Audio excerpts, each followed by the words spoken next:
ಎಷ್ಟು ದೊಡ್ಡದು ಮೀನು ನೋಡಿ, ಕೊಂತಿ ಮೀನು. ಈ ನಮ್ನೆ ಎಂತ ಮಾರೆ ಇದು.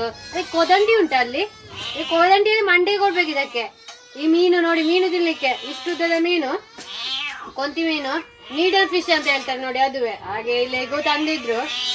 ಈ ವಹಿವಾಟಾಗ್ಲಿಕ್ಕಿಲ್ಲ ಈ ಬೆಕ್ಕಿನಿಂದ ಕೂಗುದ್ರಲ್ಲಿ. ಇದಕ್ಕೀಗ ಹಾಕಿಕೊಂಟು, ಇಲ್ಲದ್ರೆ ವಹಿವಾಟ ಆಗುದಿಲ್ಲ. ಅದುಂಟಲ್ಲ, ಒಂದು ಪುಳಿ ಮುಂಚೆ ಎಲ್ಲ ಮಾಡ್ಬೇಕು, ಭಾರಿ ಒಳ್ಳೇದಾಗ್ತದೆ.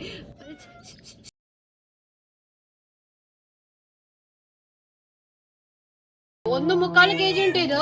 ಹಾಗೆ ನೋಡಿ ಈ ರೀತಿ ಇರ್ತದೆ. ನೀವೊಂದು ಕುಡ್ಲಕ್ಕೆಲ್ಲ ಬಂದ್ರೆ ಉಂಟಲ್ಲ ಮಂಗ್ಳೂರಿಗೆ, ನಿಮ್ಗೆ ಇಂಥದ ಮೀನು ಎಷ್ಟು ಬೇಕು ಹೇಳಿ, ಎಷ್ಟು ಸಹ ಉಂಟು. ಇದಕ್ಕಿಂತ ದೊಡ್ಡ ದೊಡ್ಡ ಮೀನು ಕೂಡ ಎಷ್ಟು ಬೇಕಾದ್ರೂ ಕೂಡ ಉಂಟು. ಇದು ಸಾಧಾರಣದ ಮೀಡಿಯಂ ಮೀನು ಅಷ್ಟೇ ನೋಡಿ, 1.25 kg. ಎಲ್ರು ಬನ್ನಿ ಊಟಕ್ಕೆ, ಭಾರಿ ಒಳ್ಳೆಯ ಪುಳಿ ಮುಂಚೆ ಮಾಡಿ ಕೊಡುವ.